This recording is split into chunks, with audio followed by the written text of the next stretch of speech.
DK Shivakumar ಅವರ ಹೊಸ ಯೋಜನೆಯ ಗುಟ್ಟೇನು? ಮನೆ ಕಟ್ಟಿದವರಿಗೆ ನೆಮ್ಮದಿ, ಆಡಳಿತಕ್ಕೆ ಹೊಸ ಸವಾಲು. ಮನೆ ಅನ್ನೋದು ಪ್ರತಿಯೊಬ್ಬರ ಜೀವನದ ದೊಡ್ಡ ಕನಸು.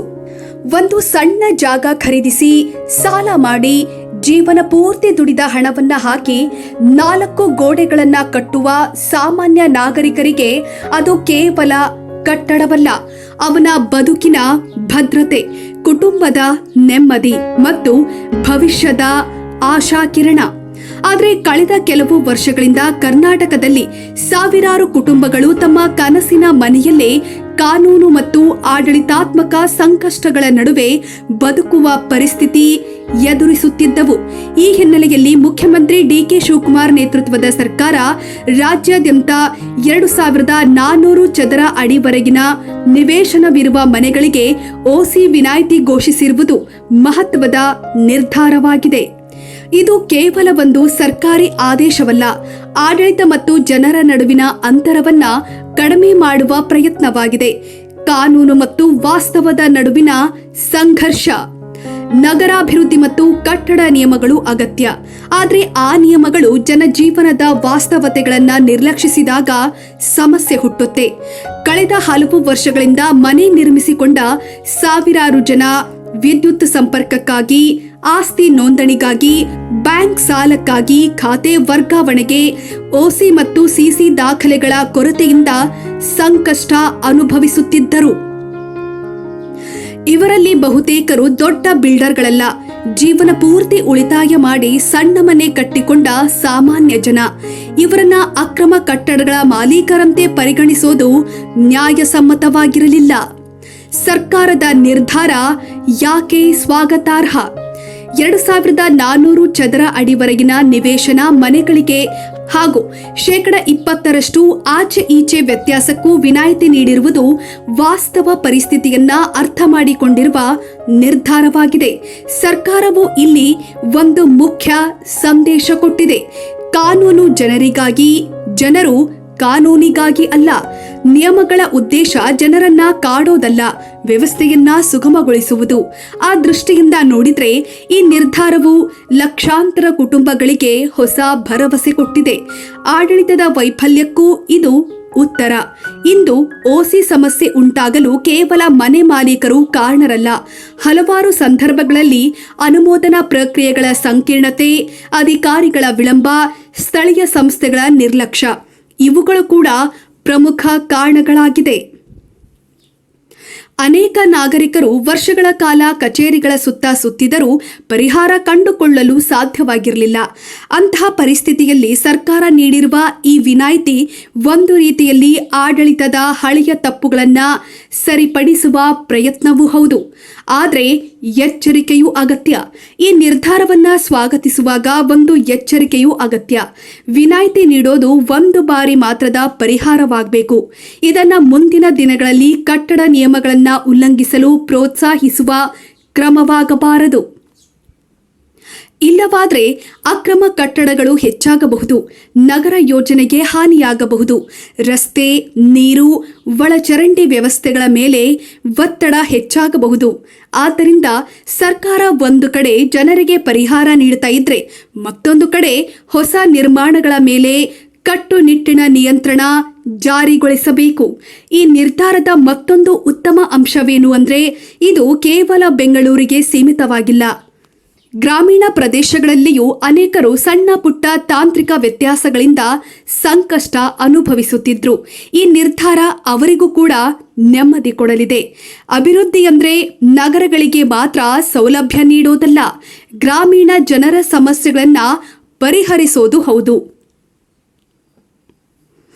ಸರ್ಕಾರಗಳು ಹಲವಾರು ಬಾರಿ ದೊಡ್ಡ ದೊಡ್ಡ ಘೋಷಣೆಗಳನ್ನ ಮಾಡುತ್ತವೆ, ಆದರೆ ಜನರ ದಿನನಿತ್ಯದ ಬದುಕಿಗೆ ಸಂಬಂಧಿಸಿದ ಸಮಸ್ಯೆಗಳನ್ನ ಪರಿಹರಿಸಿದಾಗ ಮಾತ್ರ ಜನಪರ ಆಡಳಿತದ ಅರ್ಥ ಸಾರ್ಥಕವಾಗುತ್ತೆ.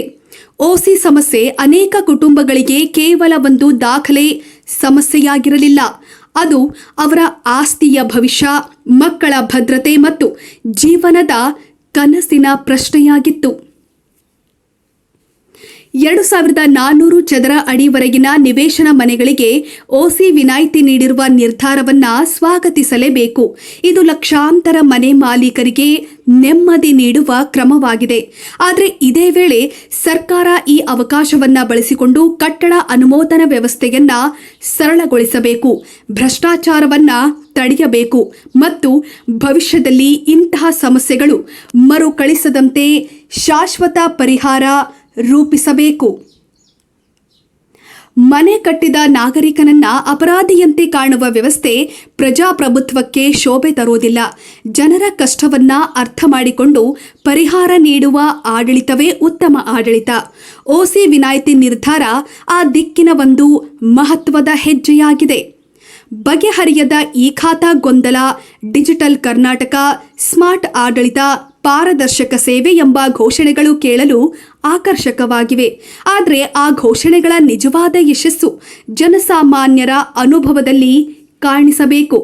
ದುರದೃಷ್ಟವಶಾತ್ ಕರ್ನಾಟಕದಲ್ಲಿ ಈ ಖಾತಾ ಜಾರಿಯಾದ ನಂತರ ಲಕ್ಷಾಂತರ ಆಸ್ತಿ ಮಾಲೀಕರು ಅನುಭವಿಸುತ್ತಿರುವ ಸಂಕಷ್ಟವನ್ನ ನೋಡಿದರೆ ಡಿಜಿಟಲ್ ಆಡಳಿತದ ಕನಸು ಇನ್ನೂ ಅರ್ಧದಲ್ಲೇ ನಿಂತಂತಿದೆ. ಆಸ್ತಿ ಮಾಲೀಕರು ಇಂದು ಕೇಳುತ್ತಿರುವ ಪ್ರಶ್ನೆ ಸರಳವಾಗಿದೆ. ನಮ್ಮ ಆಸ್ತಿ ನಮ್ಮದೇ ಅನ್ನೋದನ್ನ ಸಾಬೀತುಪಡಿಸಲು ನಾವು ಮತ್ತೆ ಮತ್ತೆ ಕಚೇರಿಗಳಿಗೆ ಯಾಕೆ ಅಲೆದಾಡಬೇಕು? ಡಿಜಿಟಲ್ ವ್ಯವಸ್ಥೆ ಅನ್ಲಾಗ್ ಸಮಸ್ಯೆಗಳು ಈ ಖಾತಾ ವ್ಯವಸ್ಥೆಯ ಮೂಲ ಉದ್ದೇಶ ಉತ್ತಮವಾಗಿತ್ತು. ಆಸ್ತಿ ದಾಖಲೆಗಳನ್ನು ಡಿಜಿಟಲೀಕರಣಗೊಳಿಸಿ ಪಾರದರ್ಶಕತೆ ತರಬೇಕು, ಭ್ರಷ್ಟಾಚಾರ ಕಡಿಮೆ ಮಾಡಬೇಕು, ನಾಗರಿಕರಿಗೆ ಸುಲಭ ಸೇವೆ ಒದಗಿಸಬೇಕು ಅನ್ನೋ ಉದ್ದೇಶವಿತ್ತು. ಆದರೆ ವಾಸ್ತವದಲ್ಲಿ ಏನಾಗಿದೆ? ಹಲವು ಆಸ್ತಿಗಳ ವಿವರಗಳು ತಪ್ಪಾಗಿ ದಾಖಲಾಗಿವೆ, ಹೆಸರುಗಳು ಹೊಂದಿಕೆಯಾಗುತ್ತಿಲ್ಲ, ವಿಸ್ತೀರ್ಣದಲ್ಲಿ ವ್ಯತ್ಯಾಸಗಳಿವೆ, ಸರ್ವೆ ಸಂಖ್ಯೆಗಳು ತಪ್ಪಾಗಿವೆ, ಹಳೆಯ ಖಾತಾ ಮತ್ತು ಹೊಸ ಈ ಖಾತಾ ನಡುವೆ ಹೊಂದಾಣಿಕೆಯಿಲ್ಲ. ಪರಿಣಾಮವಾಗಿ ಜನ ತಮ್ಮದೇ ಆಸ್ತಿಯ ದಾಖಲೆ ಸರಿಪಡಿಸಿಕೊಳ್ಳಲು ತಿಂಗಳುಗಟ್ಟಲೆ ಅಲೆದಾಡುವಂತಾಗಿದೆ. ಅತ್ಯಂತ ನೋವಿನ ಸಂಗತಿ ಎಂದರೆ ಈ ಸಮಸ್ಯೆಗಳಿಗೆ ಜನರೇ ಕಾರಣರಲ್ಲ. ವರ್ಷಗಳಿಂದ ತೆರಿಗೆ ಪಾವತಿಸಿದ್ದಾರೆ, ಖಾತಾ ಹೊಂದಿದ್ದಾರೆ, ನೋಂದಾಯಿತ ದಾಖಲೆಗಳನ್ನು ಹೊಂದಿದ್ದಾರೆ. ಆದರೆ ಡೇಟಾ ವರ್ಗಾವಣೆಯಲ್ಲಿನ ಅಥವಾ ಆಡಳಿತಾತ್ಮಕ ದೋಷಗಳ ಭಾರವನ್ನ ಈಗ ನಾಗರಿಕರ ಮೇಲೆ ಹಾಕಲಾಗಿದೆ. ಸರ್ಕಾರದ ತಪ್ಪಿಗೆ ನಾಗರಿಕರು ಶಿಕ್ಷೆ ಅನುಭವಿಸುವಂತಾಗಿದೆ. ಹಳೆಯ ದಿನಗಳಲ್ಲಿ ಕಡತಗಳು ಕಚೇರಿಯಲ್ಲಿ ಸಿಲುಕುತ್ತಿದ್ದವು, ಈಗ ಡೇಟಾ ಪೋರ್ಟಲ್ನಲ್ಲಿ ಸಿಲುಕ್ತಾ ಇವೆ. ಹಿಂದೆ ಅಧಿಕಾರಿಯ ಕೊಠಡಿ ಮುಂದೆ ಕಾಯಬೇಕಾಗಿತ್ತು, ಈಗ ಆನ್ಲೈನ್ ಅರ್ಜಿಯ ಸ್ಥಿತಿಗಾಗಿ ಕಾಯಬೇಕಾಗಿದೆ. ಹೆಸರು ಮಾತ್ರ ಬದಲಾಗಿದೆ, ಆದರೆ ಜನರ ಪರದಾಟ ಮಾತ್ರ ಬದಲಾಗಿಲ್ಲ. ಇದರಿಂದ ಮಧ್ಯವರ್ತಿಗಳು ಮತ್ತು ಏಜೆಂಟರ ಪಾತ್ರ ಮತ್ತೆ ಹೆಚ್ಚಾಗುತ್ತಿರುವುದು ಆತಂಕಕಾರಿ ಬೆಳವಣಿಗೆ. ಈ ಖಾತಾ ವ್ಯವಸ್ಥೆ ಜಾರಿಗೊಳಿಸಿದ ನಂತರ ಸರ್ಕಾರದ ಜವಾಬ್ದಾರಿ ಮುಗಿಯೋದಿಲ್ಲ, ಅಸಲಿ ಜವಾಬ್ದಾರಿ ಅಲ್ಲಿ ಆರಂಭವಾಗುತ್ತೆ. ಸರ್ಕಾರ ತಕ್ಷಣ ವಿಶೇಷ ಪರಿಹಾರ ಶಿಬಿರಗಳನ್ನು ಆಯೋಜಿಸಬೇಕು. ದೋಷಪೂರಿತ ದಾಖಲೆಗಳನ್ನು ಸರಿಪಡಿಸಲು ಸಮಯ ಮಿತಿಯ ವ್ಯವಸ್ಥೆ ರೂಪಿಸಬೇಕು. ಅಧಿಕಾರಿಗಳ ಉತ್ತರದಾಯಿತ್ವ ನಿಗದಿಪಡಿಸಬೇಕು. ನಾಗರಿಕರಿಗೆ ಸರಳ ಮತ್ತು ಪಾರದರ್ಶಕ ದೂರು ನಿವಾರಣಾ ವ್ಯವಸ್ಥೆ ಕಲ್ಪಿಸಬೇಕು. ಒಂದು ಸಾಫ್ಟ್ವೇರ್ ನಿರ್ಮಿಸೋದು ಸುಲಭ, ಆದರೆ ಅದು ಜನರ ಬದುಕನ್ನ ಸುಲಭಗೊಳಿಸುತ್ತದೆಯೇ ಎಂಬುದೇ ಅದರ ಯಶಸ್ಸಿನ ಮಾನದಂಡ. ಈ ಖಾತಾ ಇಂದು ಸರ್ಕಾರಕ್ಕೆ ಒಂದು ದೊಡ್ಡ ಪರೀಕ್ಷೆಯಾಗಿದೆ. ಜನರು ಡಿಜಿಟಲ್ ವ್ಯವಸ್ಥೆಯನ್ನ ವಿರೋಧಿಸುತ್ತಿಲ್ಲ, ಅವರು ಕೇಳುತ್ತಿರುವುದು ಒಂದೇ: ನಮ್ಮ ದಾಖಲೆ ಸರಿಪಡಿಸಿ, ನಮ್ಮನ್ನ ಕಚೇರಿಯಿಂದ ಕಚೇರಿಗೆ ಓಡಾಡಿಸಬೇಡಿ. ಈ ಖಾತಾ ಒಂದು ಉತ್ತಮ ಪರಿಕಲ್ಪನೆ, ಆದರೆ ಉತ್ತಮ ಪರಿಕಲ್ಪನೆಗಳು ಕೆಟ್ಟ ಅನುಷ್ಠಾನದಿಂದ ಜನರ ಅಸಮಾಧಾನಕ್ಕೆ ಕಾರಣವಾಗುತ್ತವೆ. ಇಂದು ಸಾವಿರಾರು ಮನೆ ಮಾಲೀಕರು, ನಿವೇಶನ ಖರೀದಿದಾರರು ಮತ್ತು ಮಧ್ಯಮ ವರ್ಗದ ಕುಟುಂಬಗಳು ಈ ಖಾತಾ ಗೊಂದಲದಿಂದ ಬಳಲುತ್ತಿವೆ. ಈ ಸಮಸ್ಯೆಯನ್ನ ತಕ್ಷಣ ಬಗೆಹರಿಸದೇ ಇದ್ರೆ ಡಿಜಿಟಲ್ ಆಡಳಿತದ ಮೇಲಿನ ಜನರ ವಿಶ್ವಾಸವೇ ಕುಸಿಯುವ ಅಪಾಯವಿದೆ. ಡಿಜಿಟಲ್ ವ್ಯವಸ್ಥೆಗಳು ಜನರ ಸೇವೆಗೆ ಇರಬೇಕು, ಜನರು ಡಿಜಿಟಲ್ ವ್ಯವಸ್ಥೆಗಳ ಸೇವಕರಾಗಬಾರದು. ಈ ಖಾತಾ ಗೊಂದಲಕ್ಕೆ ಶಾಶ್ವತ ಪರಿಹಾರ ನೀಡುವುದು ಈಗ ಸರ್ಕಾರದ ತುರ್ತು ಕರ್ತವ್ಯವಾಗಿದೆ. ವಿಶೇಷವಾಗಿ ಬೆಂಗಳೂರು ನಗರದಲ್ಲಿ ಜಿಬಿಎ ವ್ಯಾಪ್ತಿ ಅಡಿಯಲ್ಲಿ ಬರುವ ಹಲವಾರು ಬಿಬಿಎಂಪಿ ವಾರ್ಡ್ಗಳಲ್ಲಿ ಸಾರ್ವಜನಿಕರು ಎ ಮತ್ತು ಬಿ ಖಾತೆಯನ್ನ ಈ ಖಾತೆಯಾಗಿ ಪರಿವರ್ತಿಸಲು ಹಾಗೋ ಹೀಗೂ ಕಷ್ಟ ಬಿದ್ದು ಅಂತರ್ಜಾಲ ಮುಖೇನ ಸಲ್ಲಿಸಿ ಎಲ್ಲವೂ ಸರಿಯಿದೆ ಅಂತ ಅನುಮೋದನೆ ಸಂಖ್ಯೆ ಪಡೆದುಕೊಂಡು ನಿಟ್ಟುಸಿರು ಬಿಟ್ಟಿದ್ದರು. ಆದರೆ ಮಹಾನಗರ ಪಾಲಿಕೆಯ ತಾಂತ್ರಿಕ ದೋಷದಿಂದ ಅದು ಮರಳಿ AROರವರ ಲಾಗಿನ್ಗೆ ಯಾವುದೇ ಈ ಖಾತೆ ಬದಲಾವಣೆ ಆಗದೆ ವಾಪಸ್ ಯಥಾವತ್ ಬಂದಿರುತ್ತೆ. ಈ ಒಂದು ಸಮಸ್ಯೆಯಿಂದ ಬೆಂಗಳೂರು ನಗರ ಲಕ್ಷಾಂತರ ಈ ಖಾತೆ ಪಡೆಯಲು ನೋಂದಾಯಿಸಿರುವ ಸಾರ್ವಜನಿಕರಿಗೆ ದಿಕ್ಕು ತೋಚದಂತಾಗಿದೆ. ಮೊದಲಿಗೆ ಮುಖ್ಯಮಂತ್ರಿಗಳು ಮತ್ತು GPA ಅಧಿಕಾರಿಗಳು ಆನ್ಲೈನ್ ತಂತ್ರಾಂಶವನ್ನ ಬಗೆಹರಿಸಿ ಕೂಡಲೇ ಅರ್ಜಿದಾರರಿಗೆ ಈ ಖಾತೆ ನೀಡಿ ಸಾರ್ವಜನಿಕರ ಸಮಸ್ಯೆಯನ್ನ ಮಿಂಚಿನ ವೇಗದಲ್ಲಿ ಬಗೆಹರಿಸಿದ್ರೆ ಮಾತ್ರ ಮಾನ್ಯ ಮುಖ್ಯಮಂತ್ರಿಗಳಾದ DK ಶಿವಕುಮಾರ್ ಅವರ ಈ ಯೋಜನೆಗೆ ಪೂರ್ಣ ಫಲ ಸಿಗಬಹುದು.